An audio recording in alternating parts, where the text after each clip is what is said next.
बिस्मिल्लाहिर्रहमानिर्रहीम। अस्सलाम वालेकुम। सैयद याहिया हुसैनी एक बार फिर आप तमाम देखने वालों की खिदमत में हाजिर है। पिंडी क्रिकेट स्टेडियम रावलपिंडी, जहां पाकिस्तान और जनूबी अफ्रीका की क्रिकेट टीमों के दरमियान दो टेस्ट पर मुश्तमिल आईसीसी टेस्ट चैंपियनशिप का दूसरा और आखिरी टेस्ट मैच, और आज इस टेस्ट मैच का दूसरा दिन पाकिस्तान की क्रिकेट टीम ने अपने overnight score 145 for 2 in 58 overs दूसरी इनिंग दूसरे दिन का खेल शुरू किया। लेकिन इब्तिदाई में पाकिस्तान को कप्तान बाबर आजम की विकेट से महरूम होना पड़ा था। लेकिन उसके बाद फवाद आलम एक क्लोज सिंगल लेने की कोशिश में रन आउट हुए, और फ़हीम अशरफ ने एक बार फिर एक ऑलराउंडर का जो टैग उनके ऊपर अब लगता जा रहा है, उसको उन्होंने बहुत हद तक सीमेंट किया है। न्यूजीलैंड में एक 50 किए थे, कराची में बर वक्त 50 किए, और यहाँ पर वो नॉट आउट रहे हैं एक और 50 रन की इनिंग के साथ। जिम्मेदाराना बल्लेबाजी का मुजाहरा किया। कल जिस तरह मैच के पहले दिन फवाद आलम के साथ कप्तान बाबर आजम ने, बिल्कुल एन उसी तरह फ़हीम अशरफ ने बर वक्त 78 रन की पाकिस्तान की पहली इनिंग में टॉप स्कोरर रहते हुए इनिंग खेली। और अगर फ़हीम अशरफ की इस इनिंग को पाकिस्तान की पहली इनिंग से माइनस कर दिया जाए तो पाकिस्तान टीम बहुत ज़्यादा दिक्कत का शिकार हो सकती थी, बहुत ज़्यादा मुश्किल सूरत हाल का शिकार हो सकती थी, बहुत ज़्यादा गंभीर मामला हो सकता था टीम पाकिस्तान के लिए।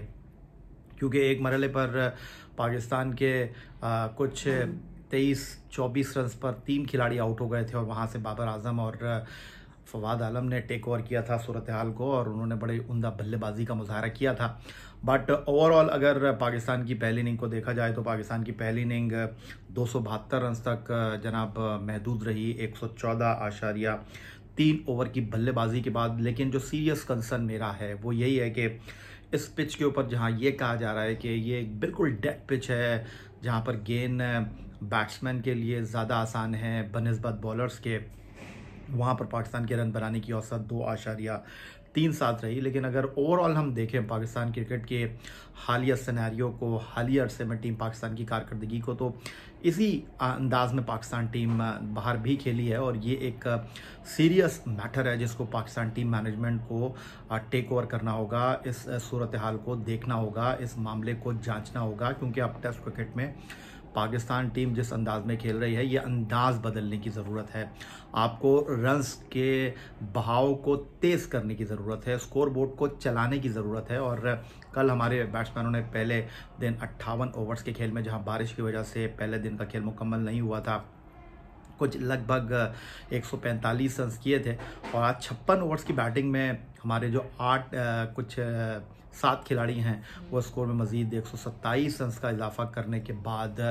पवेलियन लौट गए। ओवरऑल अगर पाकिस्तान की इनिंग्स का खुलासा किया जाए तो पाकिस्तान की इनिंग्स में जनाब कप्तान बाबर आजम ने 127 गेंदों पर 12 चौकों के साथ 77 रन स्कोर किए, और पिंडी क्रिकेट स्टेडियम रावलपिंडी में अपनी तीसरी सेंचुरी से वो करीब थे, बना सकते थे, बनाने में नाकाम रहे।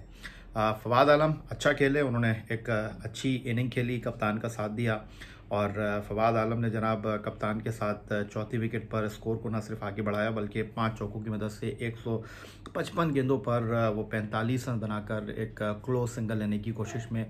रन आउट होकर जो है वो पवेलियन लौटे।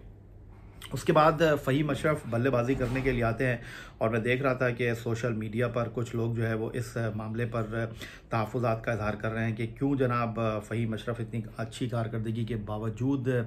7वें नंबर पर बल्लेबाजी करने के लिए आ रहे हैं, और रिजवान जिन्होंने 68 गेंदों पर 2 चौकों के साथ 18 रन स्कोर किए, उनसे ऊपर आना चाहिए फ़हीम अशरफ को। अगर हालिया परफॉर्मेंस की हम बात करते हैं तो डेफिनेटली फ़हीम अशरफ कुछ अच्छे लग रहे हैं खेलते हुए एज़ कम्पेयर रिजवान। लेकिन हमको याद रखना चाहिए रिजवान ने जो बल्लेबाजी इंग्लैंड में की, सीरीज़ के बेहतरीन खिलाड़ी का एजाज़ उन्होंने हासिल किया पाकिस्तान के लिए। न्यूजीलैंड में बड़ी अच्छी उन्होंने चंद इनिंग्स खेली। लेकिन इस वक्त अगर हम बात करते हैं फ़हीम अशरफ की, तो वो ज़्यादा हमें बेहतर खेलते हुए दिखाई दे रहे हैं। तो लोगों का ये जो पॉइंट है वो अपनी जगह मौजूद है। लेकिन इस बार as compare Karachi test match, Pakistan की जो पहली इनिंग थी वहाँ पर पाकिस्तान का जो लोअर ऑर्डर था बैटिंग का, वो जनाब उस अंदाज में चिप इन नहीं कर सकता जिस तरह उन्होंने कराची में किया था। और नोमान अली हों, हसन अली हों, यासिर हों, वो इस बार ज़्यादा कुछ अच्छा करने में कामयाब नहीं हुए। और माँ सिवाय फ़हीम अशरफ के पाकिस्तान की बैटिंग जो है वो मुश्किल सूरत हाल से दो चार रही। 78 रन स्कोर किए और 160 गेंदों पर 12 चौके फ़हीम अशरफ लगाने में कामयाब रहे। और एक ऐसी पिच के ऊपर जहां पर लगभग कुछ 10 ओवर के अंदर ही जनूबी अफ्रीका के कप्तान क्वांटन डिकॉक जो हैं वो अपने बाएं हाथ से स्लो बॉल डालने वाले केशव महाराज को इंट्रोड्यूस करा चुके थे और उन्होंने आते ही इमरान भट्ट और पाकिस्तान के फॉर्मर कैप्टन अजहर अली की विकेटें हासिल की थी। उन्होंने भी बड़ी उम्दा बॉलिंग का मुजाहरा किया जनाब, और उनके साथ एनरिक नॉटेड जो है वो भी बड़ी शानदार गेंदबाजी करने में कामयाब रहे। एक ऐसी टीम जिसको अपने एक बाएं हाथ के स्पिनर की इंजरी की वजह से खिदमत हासिल नहीं थी, वहाँ पर एनरिक ने बड़ी शानदार बॉलिंग का मुजाहरा किया और 24.3 ओवर्स में उन्होंने 56 रन देकर 5 खिलाड़ियों को आउट किया और 3 विकेट हासिल करने में 90 रन देकर महाराज कामयाब रहे। और ये भी याद रखने की बात है कि उन्होंने यहाँ पर 45 के करीब ओवर डाले। इस टेस्ट मैच में ओवरऑल अगर हम देखते हैं तो यहाँ पर भी पिच का रवैया कुछ अजीबोगरीबी हमको दिखाई दे रहा है और बहरहाल पाकिस्तान टीम का पहले इनिंग में 272 रन तक रुकना आकर जनूबी अफ्रीका के लिए ये इस बात की अलामत है कि उनके लिए इस टेस्ट मैच में बहुत कुछ मौजूद है, क्योंकि आज टेस्ट मैच का दूसरा दिन था। अभी इस टेस्ट मैच में 3 दिन 9 सेशन का खेल बाकी है और जनूबी अफ्रीका की टीम अगर लंबी बल्लेबाजी करती है, उनकी इनिंग में अगर 2-3 सेंचुरियाँ बनती हैं, 1 सेंचुरी इनिंग सामने आती है,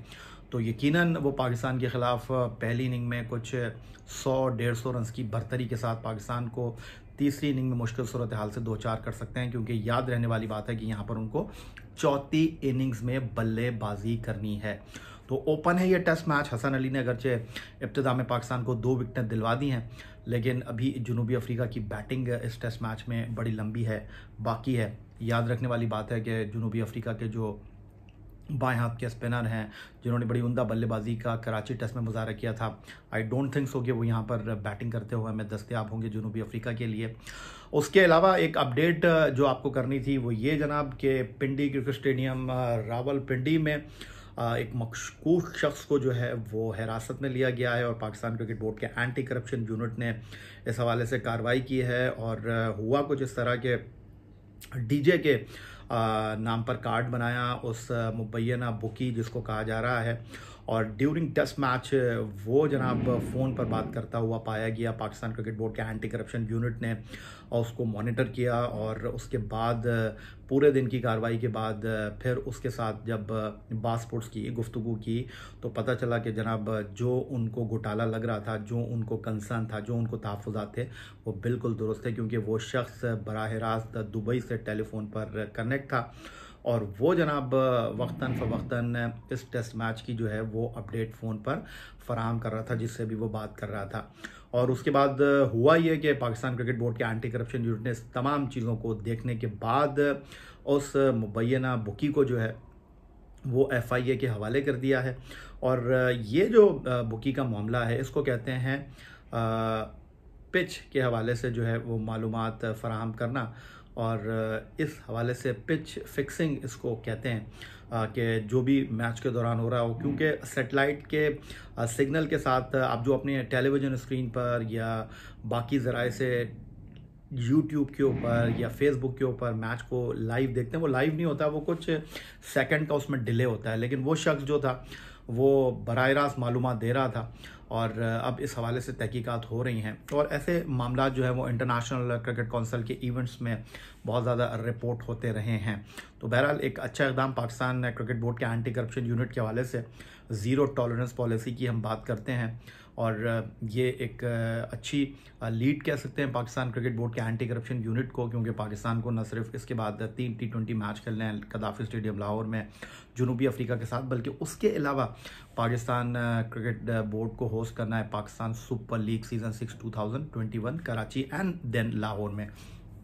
उसके अलावा जनाब अपडेट यह है कि पाकिस्तान क्रिकेट टीम के फॉर्मर कैप्टन मोहम्मद हफीज़ साहब जो हैं वो वापस आ गए हैं पाकिस्तान से। T10 लीग में मराठा अरेबियंस को वो रिप्रेजेंट कर रहे थे, सिर्फ एक दिन का फ़र्क था और मैं ना मानूं वाली रट अब इसको पाकिस्तान क्रिकेट बोर्ड की हठधर्मी कहें या उनकी मजबूरी कहें जो भी कहें, बहरहाल हफीज़ हमको खेलते हुए दिखाई नहीं देंगे, जिन्होंने बड़ी उम्दा कारकर्दगी का मुजाहरा किया था पाकिस्तान के लिए। साल 2020 में T20 क्रिकेट में टॉप स्कोर रहे थे, दुनिया में सबसे ज़्यादा रन्स बनाने वाले बैट्समैन रहे थे। तो अब हफीज़ का ना खेलना पाकिस्तान की बल्लेबाजी पर किस हद तक असरअंदाज होता है, ये तो ड्यूरिंग दिस सीरीज़ ही में पता चलेगा। उधर जनूबी अफ्रीका और ऑस्ट्रेलिया की सीरीज़ ख़त्म हो चुकी है और इम्कान था कि फाफ डू प्लेसी, रबाडा,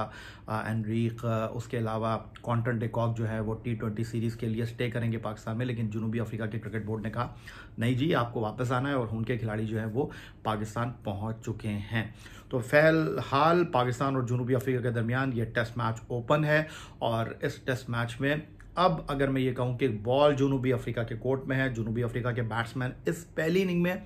जितनी ज़्यादा से ज़्यादा अच्छी बैटिंग करेंगे, जिस ज़्यादा से ज़्यादा अंदाज में स्कोर बोर्ड पर जनूबी अफ्रीका की पहली इनिंग के आगे हिंसे लगाने में कामयाब रहेंगे, उनके लिए टेस्ट मैच इतना ही आसान होगा। अदरवाइज़ इस टेस्ट मैच में भी पाकिस्तान टीम के लिए इम्कानात रोशन है, क्योंकि जिस अंदाज में वैंडर डूसो हसन अली की बॉल पर चाय के वक्फे से पहले दूसरे दिन आउट हुए हैं, उसके बाद अगर इस तरह इस टेस्ट मैच में गेंद पड़ने के बाद नीचे रहती है तो डेफिनेटली स्पिनर और फास्ट बॉलर बहुत कुछ करने की अहलियत रखते हैं। आपकी राय का इंतजार रहेगा। चैनल को सब्सक्राइब करना मत भूलिएगा। सैयद याहिया हुसैनी को इजाज़त दीजिए, बहुत जल्द मुलाकात होगी। अल्लाह निगहबान।